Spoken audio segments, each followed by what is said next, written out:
Morning student, जैसा आपको बताया था कि कार्बन एंड्स कंपाउंड के अंदर काफ़ी हिस्सा कट चुका है इस बार की 10th क्लास के लिए। तो अब आज लास्ट टॉपिक होगा इसका डिस्कस। क्या है एलोट्रोपिक फॉर्म ऑफ कार्बन।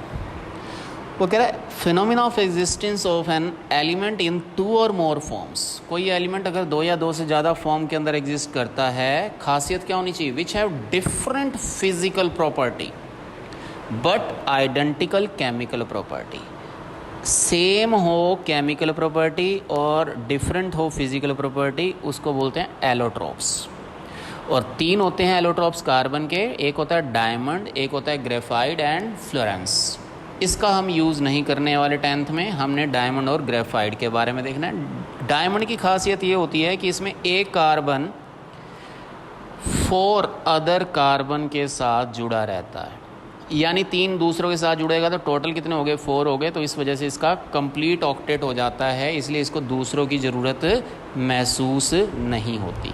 ये कार्बन है, ये 1, ये 2, ये 3, ये 4, इसके पास इलेक्ट्रॉन रहेंगे, तो एक इसका इधर से ज्वाइन, एक इसका इधर से, एक इसका, तो इसके बाद कोई भी खाली स्पेस नहीं रहता। इसकी वजह से खासियत क्या हो जाती है? ये हार्डेस्ट सब्सटेंस बन जाता है दुनिया का। On the other hand graphite के अंदर एक कार्बन 3 से अटैच रहता है, इसमें 4 के साथ अटैच रहेगा, इसमें एक कार्बन 3 के साथ अटैच रहेगा, जिसकी वजह से क्या होता है? ये स्लिपरी होता है, ये इसकी लेयर एक दूसरे के ऊपर फिसलती रहती है, ये सॉफ्ट होता है, फिसलती रहती है, सॉफ्ट होता है। ये हार्डेस्ट सब्सटेंस होता है डायमंड। असली डायमंड जिसे बोलते हैं ना, वही यही चीज़ है, कार्बन की प्योरेस्ट फॉर्म होती है। वैसे तो ये सारी की सारी, पर ये दुनिया का सबसे हार्ड सब्सटेंस है और ये सॉफ्ट है, ग्रीसी है। It is use for heavy machinery operating at high temperature.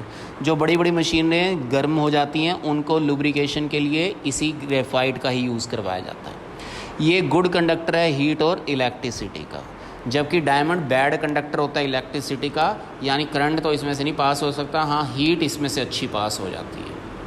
ये 3D पिक्चर बनाता है और ये 2D पिक्चर बनाता है। ये डायमंड और ग्रेफाइट है, ये एलोट्रोप हैं कार्बन के, ठीक है। इसके बाद सैचुरेटेड अनसैचुरेटेड हाइड्रोकार्बन, जैसा कि बच्चों आपको कल भी बताया था, ये हैं सैचुरेटेड और अनसैचुरेटेड हाइड्रोकार्बन। जिसके अंदर ये सिंगल बॉन्ड रहने वाला है वो सैचुरेटेड है, और जिसके अंदर डबल और ट्रिपल रहने वाला है वो अनसैचुरेटेड है। यही लिखा हुआ है, शायद कल भी लिखवाया था आपको। Compounds of carbon which have only single bond between them, जिसमें डबल या ट्रिपल बॉन्ड होगा, वो क्या कहलाएंगे? वो अनसैचुरेटेड हाइड्रोकार्बन्स।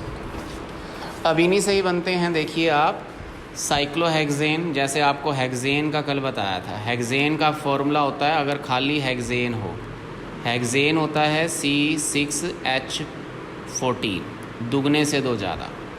अगर आगे साइक्लो आ गया, इसका मतलब ये रिंग की तरह ये काम करेगा। ये क्लोज है ना, क्लोज सर्किट रिंग, इसकी वजह से इसके अंदर कार्बन के डबल के बराबर ही होगा हाइड्रोजन। तो बनाना ऐसे है, हर एक के साथ 4 लाइनें होती हैं कार्बन की, एक इधर और एक इधर तो है ही, अब 2 इधर आ गई, हाइड्रोजन 2 ही आएंगे, ये हाइड्रोजन, ये हाइड्रोजन, ये हाइड्रोजन। तो काउंट अगर करेंगे इसको तो ये क्या बनेगा फॉर्मूला? C6H12। इसी तरह 10th में एक सेपरेट साइज देते हैं बेंजीन का। ये बेंजीन का फॉर्मूला होता है, इसमें C6H6 होता है, यानी एग्जैक्टली जितने कार्बन है उतने ही हाइड्रोजन है। अब ये बनाने के लिए बच्चों ध्यान से देखना कि कार्बन कार्बन कार्बन, पहले तो इस साइकिल यानी क्लोज सिस्टम से बना लिया। अब क्या करना है? एक को छोड़कर एक जगह डबल बॉन्ड लगा दो, इसको छोड़कर यहाँ लगा दो, इसको छोड़कर यहाँ लगा दो। अब हर एक कार्बन देखो, 1 2 3 लाइनें हैं, टोटल कितनी होती हैं? 4 4 4, यानी एक एक और आ गया, तो ये फॉर्मूला बनता है बेंजीन, ठीक है। आगे जो टॉपिक आ रहा है वो है इंपॉर्टेंट टॉपिक बच्चों, ध्यान से देखना। आइसोमर्स क्या है? वो कह रहा है ऐसे hydrocarbons which have same molecular formula but different structure formula. जैसे ब्यूटेन का फॉर्मूला है C फॉर एस्टोन, इसको 2 तरह से लिख सकते हैं, N butane and isobutane. Formula इसमें भी दुगने से 2 ज़्यादा वाला ही रहने वाला है, फॉर्मूला इसमें भी दुगने से 2 ज़्यादा वाला रहने वाला है, यानी सेम मोलिकुलर फॉर्मूला है, परंतु स्ट्रक्चरल फॉर्मूला डिफरेंट होगा। क्या डिफरेंट होगा? अगर तो ब्यूटेन को लिखा जाएगा N ब्यूटेन, दैट मीन्स सारे के सारे कार्बन लाइन में लगे होंगे और हाइड्रोजन इस तरह से, जैसे आपने कल सीखा था। अगर इसको आइसोब्यूटेन लिखना है दैट मीन्स 3 कार्बन लाइन में लगा दो, एक की ब्रांच ले लो, ठीक है। इसी तरह इसका ब्यूटेन के बाद एग्जाम्पल लेते हैं पेंटेन का। फॉर्मूला है C5 दुगने से 2 ज़्यादा C5H12। तो 5 हैं तो पांचों लाइन में लगा दिए तो वो N पेंटेन बन गया। एक अगर लाइन से अलग लगा दिया तो वो आइसो बन गया, अगर 2 अलग लगा दिए तो वो नियो बन गया, ठीक है। यहाँ 2 अलग नहीं कर सकते थे क्योंकि यहाँ 2 अलग करने का यहाँ नियो नहीं बन सकता था, क्योंकि इसको उठाकर यहाँ लगाते तो बिल्कुल कॉर्नर हो जाते दोनों, तो बीच वाले सिस्टम से हम देखते हैं तो वो नियो पेंटेन। तो यह आइसोमर जिनका सेम मॉलिक्यूलर फॉर्मूला हो बट डिफरेंट स्ट्रक्चर फॉर्मूला। अब ये टॉपिक वैसे है नहीं सिलेबस का, फिर भी एंड में एक बता देता हूँ क्योंकि थोड़ा सा रिलेट इससे भी करता है। होमोलोगो सीरीज़ क्या है? A family of organic compounds, जो पहले दिन करवाया था आपको ऑर्गेनिक कंपाउंड्स, वो कह रहा है फैमिली ऑर्गेनिक कंपाउंड्स की जिनका सेम फंक्शनल ग्रुप हो। सेम फंक्शनल ग्रुप होगा तो क्या होगा? सिमिलर केमिकल प्रॉपर्टी होंगी एंड खासियत क्या होगी? Adjacent members of each are differ by CH2।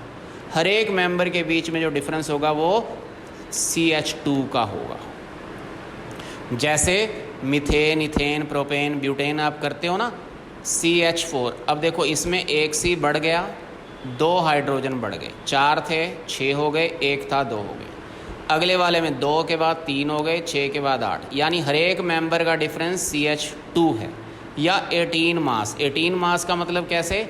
जैसे बोला ना CH2 कार्बन 12 होता है, हाइड्रोजन 1 पर हैं यहाँ 2, एटॉमिक मास होता है 1, इसका एटॉमिक मास होता है 12, तो इसका तो लिख लिया 12, इसका 1 पर हैं ये 2, तो ये टोटल कितना हुआ?